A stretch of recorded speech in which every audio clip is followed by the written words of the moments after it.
दोस्तों, आज का एपिसोड ऐसा होने वाला है कि दिल की धड़कनें तेज हो जाएंगी, क्योंकि आज रूही ने जो चाल चली है वो सिर्फ एक डेट प्लान नहीं, बल्कि इशिता और रमन की जिंदगी को तबाह करने की एक खतरनाक साजिश है।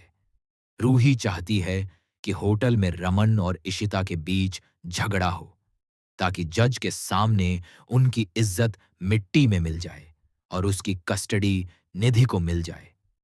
लेकिन कहानी यहीं नहीं रुकती, क्योंकि उसी होटल में कुछ ऐसे लोग आ जाते हैं जिनके हाथ में बंदूक है और जिनकी मांग है पूरे 50 करोड़ रुपए। अब सवाल ये है, क्या ये सिर्फ गलतफहमी है या इसके पीछे कोई बड़ा षड्यंत्र छुपा है? और क्या आज रूही सच में अपने मम्मी पापा को खो देगी? रूही आज जानबूझकर ईशिता और रमन को डेट पर भेजती है, लेकिन दोस्तों, ये डेट असल में प्यार बढ़ाने के लिए नहीं, बल्कि एक खतरनाक खेल का हिस्सा है। रूही चाहती है कि दोनों उसी होटल में जाएं जहां वो खुद भी जज के साथ मौजूद रहेगी, ताकि रमन और इशिता का झगड़ा सबके सामने हो और जज ये देख ले कि ये दोनों कभी खुश नहीं रह सकते। जब रूही ये प्लान बनाती है, तो वो जेज को भी उसी होटल में डिनर पर बुला लेती है। इधर रमन इस डेट पर जाने से साफ मना कर देता है, लेकिन ईशिता उसे समझाती है कि रमन, हमें जाना ही होगा, सिर्फ रूही के लिए। उसे दिखाना होगा कि हम एक दूसरे के साथ खुश हैं, वरना वो गलत सोचने लगेगी। मजबूरी में रमन तैयार हो जाता है और दोनों होटल पहुंच जाते हैं।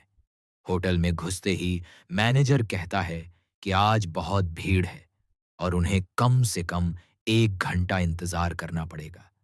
तभी अचानक एक वेटर जोर से आवाज लगाता है, मिस्टर अग्रवाल, मिसेज अग्रवाल।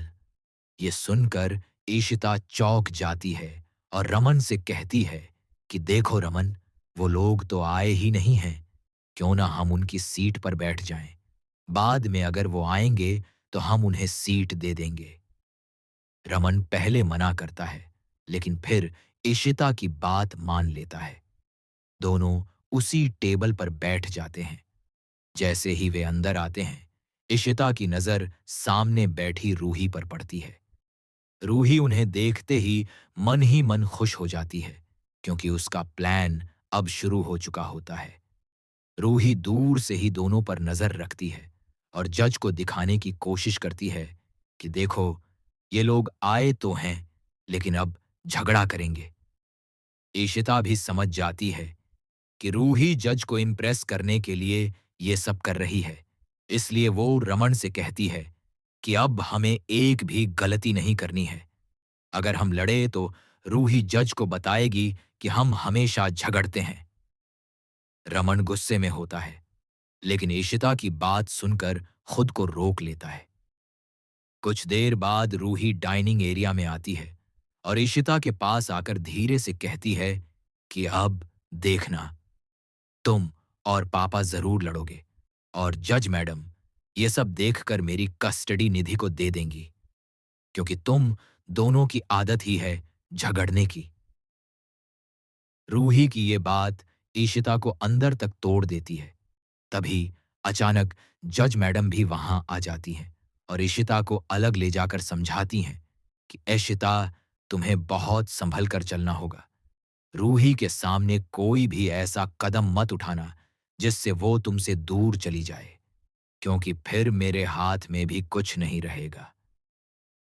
जज की बात सुनकर इशिता और ज्यादा परेशान हो जाती है, क्योंकि उसे एहसास होता है कि आज एक छोटी सी गलती भी बहुत भारी पड़ सकती है। लेकिन तभी कहानी में एक भयानक मोड़ आता है। अचानक दो अजनबी गुंडे वहां आकर इशिता और रमन की टेबल पर बैठ जाते हैं। उनके चेहरे पर खौफनाक मुस्कान होती है और आंखों में गुस्सा। उनमें से एक गुंडा रमन को घूरते हुए पूछता है, आप अग्रवाल हो? रमन बिना सोचे हाँ कह देता है, क्योंकि वो समझ ही नहीं पाता कि ये लोग कौन हैं। बस फिर क्या था? गुंडा तुरंत बोलता है कि हमारे साहब ने हमें भेजा है। तुम पर 50 करोड़ का कर्ज है और आज ही पैसे देने होंगे। ये सुनकर इशिता के पैरों तले जमीन खिसक जाती है। वो चौंक कर कहती है, 50 करोड़? ये कैसे हो सकता है? हमने कभी इतना लोन लिया ही नहीं। फिर इशिता तुरंत कहती है कि ये लोग अग्रवाल नहीं हैं, हम भल्ला हैं। लेकिन गुंडे गुस्से में आकर कहते हैं कि हमें बेवकूफ मत बनाओ। अभी तुमने खुद कहा कि तुम अग्रवाल हो, अब चालाकी नहीं चलेगी। फिर उनमें से एक गुंडा अपनी जेब से बंदूक निकालता है और टेबल के नीचे रखते हुए धमकी देता है कि पैसे दो, नहीं तो यहीं गोली मार देंगे। होटल में भीड़ होने के बावजूद उनके चेहरे पर डर नाम की कोई चीज नहीं होती। रमन समझदारी दिखाते हुए कहता है कि यहां बहुत भीड़ है, हम तुम्हें पैसे अकेले में देंगे। चलो बाहर चलते हैं। गुंडे मान जाते हैं और इशिता रमन को जबरदस्ती बाहर ले जाते हैं। बाहर आते ही इशिता डर से कांप रही होती है और बार बार रमन से पूछती है कि ये सब कैसे हो रहा है। रमन भी घबराया हुआ होता है, लेकिन खुद को मजबूत दिखाता है। वो गुंडों को समझाने की कोशिश करता है कि हम भल्ला हैं, हमें गलत समझ लिया गया है। लेकिन गुंडे उनकी एक नहीं सुनते। वे और ज्यादा गुस्से में धमकाने लगते हैं। फिर रमन और इशिता मौका देखकर वहां से भागते हैं और तेजी से कार की तरफ दौड़ते हैं। रमन चिल्लाता है, चाबी निकालो जल्दी। इशिता चाबी ढूंढती है और जैसे ही वे कार में बैठते हैं, कार स्टार्ट ही नहीं होती। गुंडे पीछे से दौड़ते हुए आ रहे होते हैं और इशिता की सांसें रुकने लगती हैं। रमन झल्लाकर बोलता है कि तुम्हारे अब्बा ने ये 7 साल पुरानी खटारा कार बेच क्यों नहीं दी? इशिता गुस्से में कहती है कि रमन, अभी मजाक का टाइम नहीं है। किसी तरह कार स्टार्ट होती है और दोनों वहां से भागते हैं। लेकिन तभी गुंडे सामने से आ जाते हैं और कार के आगे खड़े होकर चिल्लाते हैं, दरवाजा खोलो, अब बच नहीं पाओगे। इशिता डर कर रमन से कहती है कि अब हम क्या करेंगे? रमन झुंझलाकर कहता है कि ये सब तुम्हारी वजह से हुआ। तुम जहां जाती हो, मुसीबत साथ लेकर जाती हो। लेकिन इशिता खुद को संभाल। रमन और इशिता किसी तरह उस पते पर पहुंच जाते हैं जहां असली मिस्टर अग्रवाल रहते हैं। बाहर से घर का दरवाजा बंद होता है और आसपास अजीब सा सन्नाटा छाया रहता है, जैसे वहां कोई रहता ही नहीं। इशिता की हालत खराब हो चुकी होती है। सांसें तेज चल रही होती हैं और चेहरे पर डर साफ झलकता है। रमन भी घबराया हुआ होता है, लेकिन खुद को मजबूत दिखाने की कोशिश करता है। तभी इशिता अपनी हेयर पिन निकालती है और बड़ी चालाकी से दरवाजे का लॉक खोल देती है। रमन हैरान होकर कहता है, तुम तो सच में जासूस निकली। ये सब भी आता है तुम्हें? लेकिन इशिता उसे घूर कर चुप रहने का इशारा करती है, क्योंकि उन्हें अभी मजाक नहीं, बल्कि अपनी जान बचानी होती है। जैसे ही दोनों घर के अंदर कदम रखते हैं, अंदर का माहौल और भी डरावना लगता है। घर में अंधेरा है, हर तरफ चुप्पी है और एक अजीब सी ठंडक महसूस होती है। रमन धीरे धीरे कमरे में आगे बढ़ता है और इशिता पीछे पीछे कांपते हुए चलती है। तभी रमन की नजर एक टेबल पर पड़े कागज पर पड़ती है। वो उसे उठाकर पढ़ता है तो पता चलता है कि ये मिस्टर अग्रवाल का नोट है, जो उन्होंने गुंडों के लिए छोड़ा था। नोट में लिखा होता है कि हम दोनों पति पत्नी कुछ दिनों के लिए बाहर घूमने जा रहे हैं। घर पर कोई नहीं है। ये पढ़ते ही इशिता का दिल बैठ जाता है। अब उनका आखिरी सहारा भी खत्म हो चुका होता है, क्योंकि जिस इंसान को वे अपनी मदद समझ रहे थे, वो खुद घर में मौजूद ही नहीं है। रमन गुस्से में कहता है, तो अब क्या करें? हम यहां फंस गए।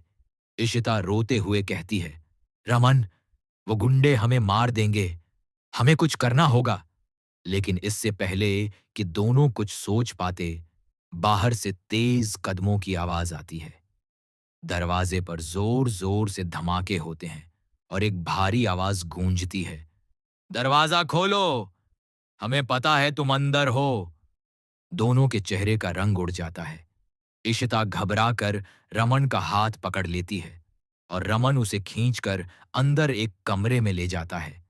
दोनों सांस रोककर छुप जाते हैं। तभी दरवाजा टूटने की आवाज आती है और गुंडे घर में घुस जाते हैं। उनके हाथ में बंदूक होती है और उनकी आंखों में सिर्फ खून और लालच। वे पूरे घर में घूमकर खोजने लगते हैं।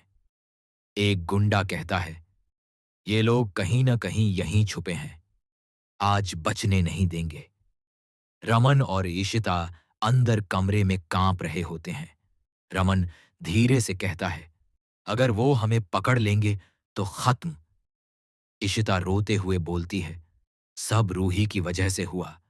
अगर हम होटल नहीं जाते तो। तभी अचानक इशिता का फोन बज उठता है। दोनों एकदम सन्न रह जाते हैं, क्योंकि फोन की रिंगटोन उस सन्नाटे में किसी बम की तरह गूंजती है। इशिता जल्दी से फोन साइलेंट करती है, लेकिन तब तक गुंडों को आवाज सुनाई दे जाती है। गुंडा चिल्लाता है, फोन बजा, मतलब यही हैं, और वे कमरे की तरफ बढ़ने लगते हैं। इशिता फोन उठाकर देखती है तो स्क्रीन पर रूही का नाम चमक रहा होता है। इशिता डर के बावजूद फोन उठाती है, क्योंकि उसे पता है कि रूही को शक हो सकता है कि वे कहां गायब हो गए। उधर रूही होटल में बैठी होती है और जानबूझकर पूछती है, मम्मा, आप लोग कहां चले गए? खाना बीच में छोड़कर चले गए। जज मैडम भी यहां हैं।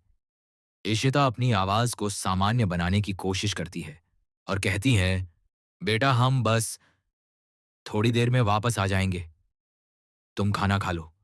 तभी शगुन भी रूही के पास बैठी होती है और रूही की आंखों में शक साफ दिखाई देता है।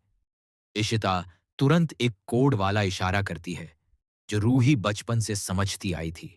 इशिता जानबूझकर कहती है, रूही बेटा, वो सैंडविच खा लेना, वही वाला जो तुम्हें बिल्कुल पसंद नहीं है। रूही ये सुनते ही एकदम चौंक जाती है, क्योंकि उसे याद आता है कि बचपन में जब भी इशिता खतरे में होती थी, वो इसी तरह उलटी बातें करके संकेत देती थी। रूही की आंखों में डर उतर आता है और उसका दिल जोर से धड़कने लगता है। वो समझ जाती है कि मम्मा पापा मुसीबत में हैं। रूही तुरंत फोन काट देती है और शगुन को घबराकर कहती है, शगुन आंटी, कुछ गलत है, मम्मा पापा खतरे में हैं।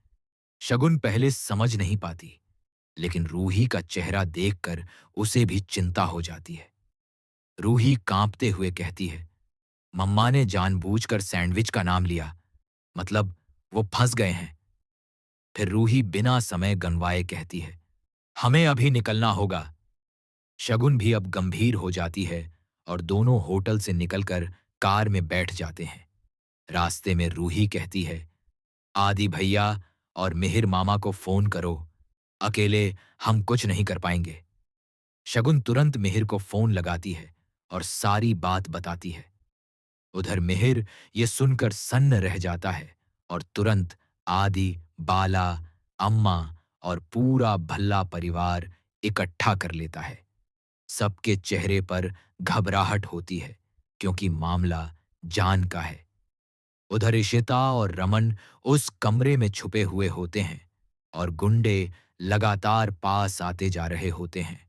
अचानक दरवाजे पर जोर की लात पड़ती है और दरवाजा खुल जाता है। गुंडे अंदर घुसते हैं और रमन को कॉलर से पकड़कर बाहर घसीट लेते हैं। इशिता चीख पड़ती है, लेकिन गुंडा बंदूक तान कर कहता है, चुप, ज्यादा आवाज निकाली तो गोली मार दूंगा। फिर वो रमन को धमकाते हुए कहता है, 50 करोड़ दो, वरना तुम्हारी बीवी को यहीं खत्म कर दूंगा। इशिता रोते हुए कहती है, हमारे पास कुछ नहीं है, हम गलत लोग हैं। लेकिन गुंडा हंसता है और कहता है, गलत लोग? अब तुम बचने के लिए बहाने बना रहे हो। पैसे चाहिए हमें। रमन गुस्से में बोलता है, हम तुम्हें पैसे नहीं दे सकते। तभी गुंडा गुस्से में बंदूक हवा में चला देता है और गोली की आवाज पूरे घर में गूंज जाती है। इशिता डर के मारे कांप जाती है और रमन का हाथ पकड़कर पीछे हट जाती है। उसी समय बाहर से कारों के रुकने की आवाज आती है और एक नई उम्मीद की शुरुआत होती है, क्योंकि भल्ला परिवार वहां पहुंच चुका होता है। घर के बाहर अचानक कई गाड़ियों के रुकने की आवाज आती है और उसी के साथ कुछ लोगों के कदमों की तेज हलचल भी सुनाई देती है। अंदर रमन और इशिता की हालत ऐसी हो चुकी होती है कि दोनों की सांसें तक कांप रही होती हैं। गुंडों ने रमन को पकड़ रखा होता है और इशिता को लगातार धमकियां दी जा रही होती हैं। तभी बाहर से आदि की आवाज आती है, दरवाजा खोलो, हम पुलिस बुला देंगे। गुंडे एक पल के लिए घबरा जाते हैं, लेकिन फिर उनका सरगना हंसते हुए कहता है, अरे वाह, पूरा परिवार आ गया है। ठीक है, अब मजा आएगा।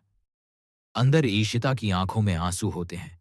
वो रमन की तरफ देखती है और धीरे से कहती है, अगर आज कुछ हो गया ना, तो रूही। लेकिन रमन उसका हाथ दबाकर कहता है, कुछ नहीं होगा, हम बच जाएंगे। मगर उसके शब्दों में भी डर छुपा होता है। उधर बाहर भल्ला परिवार पूरी तैयारी के साथ खड़ा होता है।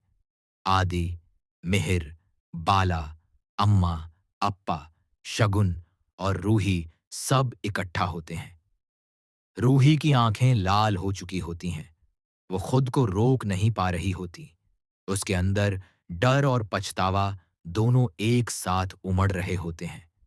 उसे अब एहसास हो रहा होता है कि जिस खेल को वो सिर्फ मम्मी पापा को फंसाने का तरीका समझ रही थी, वो खेल अब उनकी जान लेने तक पहुंच चुका है।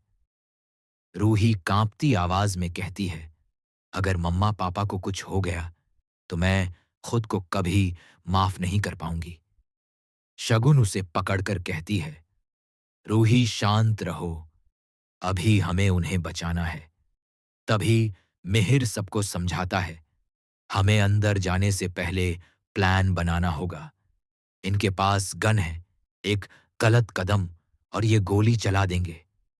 आदि तुरंत बोलता है, हम मिर्च पाउडर यूज करेंगे। जैसे ही दरवाजा खुलेगा, उनकी आंखों में डालेंगे, फिर उन्हें पकड़ लेंगे। सब लोग सहमति में सिर हिलाते हैं। रूही डर के बावजूद कहती है, मैं भी अंदर जाऊंगी। लेकिन मिहिर उसे डांट कर कहता है, नहीं, तुम बाहर रहोगी, ये बहुत खतरनाक है। रूही की आंखों में आंसू आ जाते हैं, पर वो मजबूरी में चुप हो जाती है। अंदर गुंडे रमन और इशिता को दीवार के पास खड़ा कर देते हैं। एक गुंडा रमन को थप्पड़ मारते हुए कहता है, अब बोल, पैसे कहाँ हैं? रमन गुस्से में जवाब देता है, हमारे पास कुछ नहीं है। गुंडा फिर बंदूक इशिता के सिर के पास लगाकर कहता है, तो फिर तेरी बीवी मरेगी। इशिता चीखने ही वाली होती है कि रमन अचानक बीच में आकर कहता है, रुको, मैं देता हूं, जो चाहिए मैं दूंगा। गहने चाहिए तो ले लो, पैसे चाहिए तो मैं इंतजाम कर दूंगा। गुंडे हंसते हैं और कहते हैं, अब आया ना लाइन पर। तभी रमन माहौल हल्का करने की कोशिश में कह देता है, वैसे भी ये मेरी बीवी बहुत बकबक करती है, तुम इसे ले जाओ, 50 करोड़ के बदले फ्री में दे रहा हूं। इशिता गुस्से में उसकी तरफ देखती है और कहती है, रमन, तुम पागल हो गए हो क्या? लेकिन गुंडे समझ जाते हैं कि दोनों उन्हें बेवकूफ बनाने की कोशिश कर रहे हैं। सरगना अचानक छत की तरफ गोली चला देता है। गोली की आवाज से पूरा घर कांप उठता है। बाहर खड़ी रूही चीख पड़ती है, गोली चली, मम्मा पापा को गोली लग गई। रूही का शरीर कांपने लगता है। वो दौड़कर आगे बढ़ती है, लेकिन शगुन उसे पकड़ लेती है। मिहिर ध्यान से सुनता है और कहता है, नहीं, अगर गोली लगी होती तो उनकी चीख सुनाई देती। ये हवा में चलाई है। लेकिन रूही का डर कम नहीं होता। उसकी आंखों में सिर्फ एक ही तस्वीर घूम रही होती है। उसकी वजह से उसके मम्मी पापा मर सकते हैं। उधर अंदर गुंडे और ज्यादा हिंसक हो जाते हैं। वो ईशिता के हाथ पकड़कर उसे घसीटते हैं और कहते हैं, तुम्हें पता है ना, हम मजाक नहीं कर रहे। ईशिता रोते हुए कहती है, हम गरीब लोग हैं, हमारे पास कुछ नहीं है। लेकिन गुंडा चिल्लाता है, चुप, ज्यादा ड्रामा किया तो गोली मार दूंगा। उसी समय बाहर मिहिर दरवाजे के पास पहुंच जाता है। वो धीरे से इशारा करता है और आदि अपने हाथ में मिर्च पाउडर लेकर तैयार खड़ा होता है। जैसे ही मिहिर दरवाजा खोलने की कोशिश करता है, अंदर से इशिता दरवाजे की कुंडी खोल देती है, क्योंकि उसे भी एहसास हो जाता है कि बाहर कोई मदद आ चुकी है।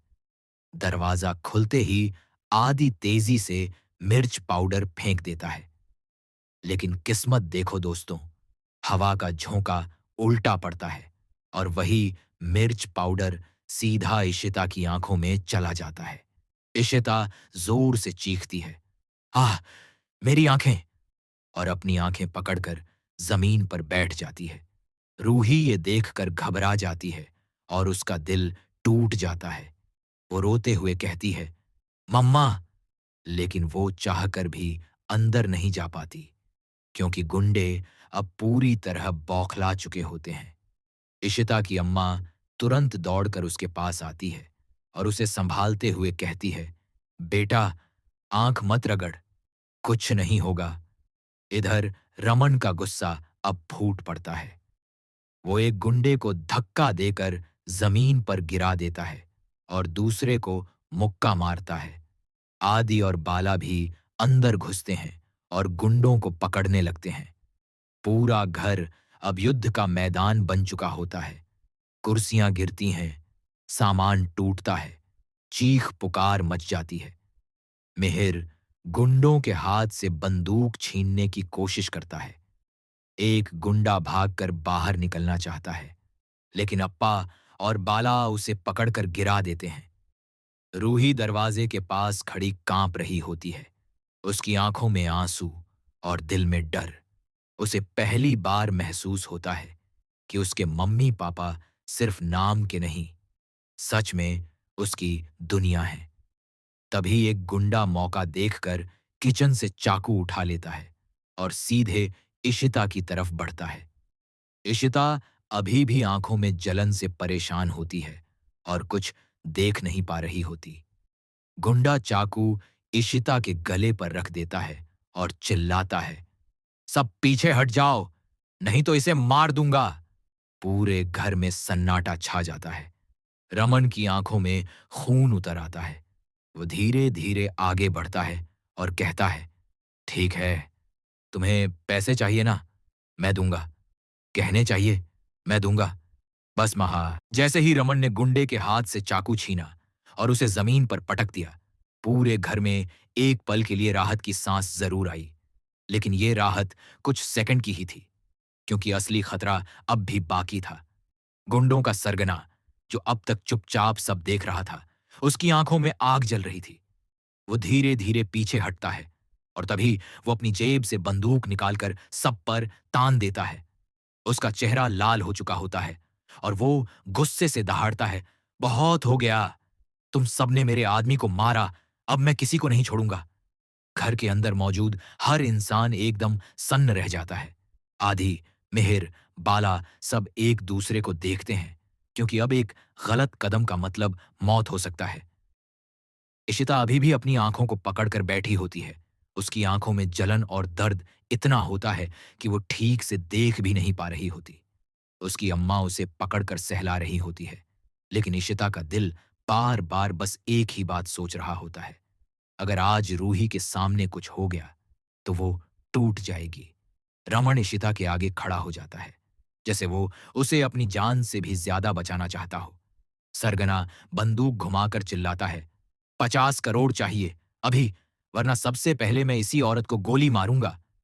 उसकी नजर सीधी इशिता पर टिक जाती है। रूही दरवाजे के पास खड़ी ये सब देख रही होती है। उसकी आंखों से आंसू रुकने का नाम नहीं लेते।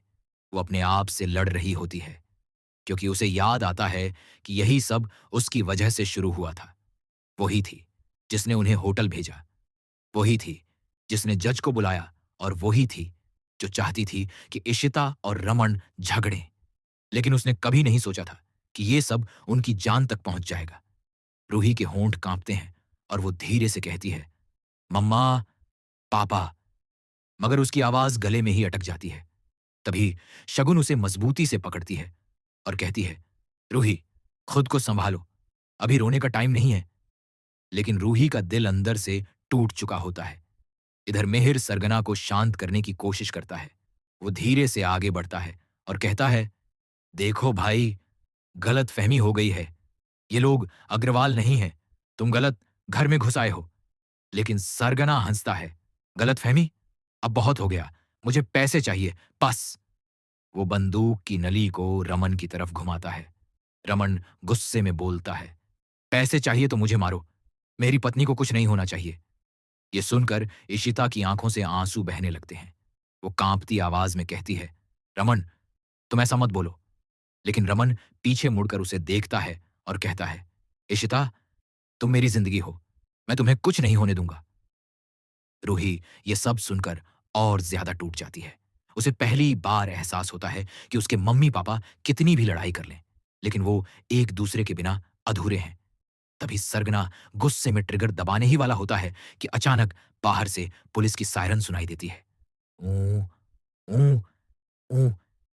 ये आवाज सुनते ही गुंडे घबरा जाते हैं। सरगना चिल्लाता है, किसने पुलिस को बुलाया? मिहिर धीमे से आदि की तरफ देखता है और आधी आंखों से इशारा कर देता है कि उसने ही चुपके से कॉल कर दी थी। पुलिस की आवाज सुनकर गुंडों के चेहरे पर डर आ जाता है, लेकिन सरगना अभी भी अपनी जिद पर अड़ा रहता है। वो बंदूक उठाकर बोलता है, अगर पुलिस अंदर आई तो मैं पहले गोली चलाऊंगा। इसी बीच एक गुंडा खिड़की की तरफ भागता है ताकि रास्ता देख सके, लेकिन बाला उसे पकड़कर वहीं पटक देता है। तभी मिहिर और आदि मिलकर सरगना के हाथ से बंदूक छीनने की कोशिश करते हैं। सरगना झटके से पीछे हटता है और गोली चल जाती है। गोली की आवाज सुनते ही रूही जोर से चीखती है, नहीं। पूरा घर कांप जाता है, लेकिन गोली किसी को लगती नहीं। वो दीवार में जाकर धंस जाती है। सब लोग डर के मारे कुछ सेकंड के लिए जैसे पत्थर बन जाते हैं। तभी रमन मौका देखकर सरगना पर झपट्टा मारता है और उसके हाथ से बंदूक छीन लेता है। सरगना गिरकर जमीन पर लुढ़क जाता है। आदि और बाला उसे पकड़कर रस्सी से बांध देते हैं। उसी समय पुलिस अंदर घुसती है और सारे गुंडों को गिरफ्तार कर लेती है। इंस्पेक्टर गुंडों को हथकड़ी लगाते हुए कहता है, बहुत दिनों से तलाश थी तुम्हारी, आज बच नहीं पाए। गुंडे चीखते चिल्लाते रहते हैं, लेकिन अब खेल खत्म हो चुका होता है। पुलिस उन्हें घसीटते हुए बाहर ले जाती है। जैसे ही गुंडे बाहर जाते हैं, घर के अंदर एक गहरी चुप्पी छा जाती है। इशिता अब भी आंखों में दर्द के कारण परेशान होती है, लेकिन अब खतरा टल चुका होता है। रमन तुरंत इशिता के पास जाता है और उसके चेहरे को अपने हाथों में लेकर कहता है, तुम ठीक हो? इशिता रोते हुए सिर हिला देती है। तभी रूही धीरे धीरे अंदर आती है। उसके कदम कांप रहे होते हैं। उसकी आंखों में शर्मिंदगी और पछतावा साफ नजर आता है। वो इशिता के सामने खड़ी होती है और पहली बार उसकी आवाज टूट जाती है। रूही कहती है, मम्मा, मैं, लेकिन शब्द नहीं निकलते। इशिता उसे देखती है और उसकी आंखों में दर्द के साथ साथ ममता भी होती है। रूही फूट फूट कर रोने लगती है और अचानक इशिता को गले लगा लेती है। वो रोते हुए कहती है, मम्मा, मुझे माफ कर दो। मैंने आपको और पापा को बहुत गलत समझा। मुझे लगा आप लोग हमेशा लड़ते रहते हो, लेकिन आज आज अगर आपको कुछ हो जाता तो मैं। रूही का गला भर आता है। इशिता भी उसे कसकर पकड़ लेती है और कहती है, रूही, मां अपने बच्चे से नाराज हो सकती है, लेकिन उसे कभी छोड़ नहीं सकती। रमन भी पास आकर रूही के सिर पर हाथ रख देता है। रूही धीरे से रमन को भी गले लगा लेती है। उस पल पूरे घर में इमोशन की लहर दौड़ जाती है। शगुन दूर खड़ी ये सब देख रही होती है और उसकी आंखें भी नम हो जाती हैं। उसे एहसास हो जाता है कि रूही के दिल में आज भी अपने मम्मी पापा के लिए प्यार खत्म नहीं हुआ। बस वो गुस्से और गलतफहमी की परत में दब गया था। मिहिर राहत किस्सा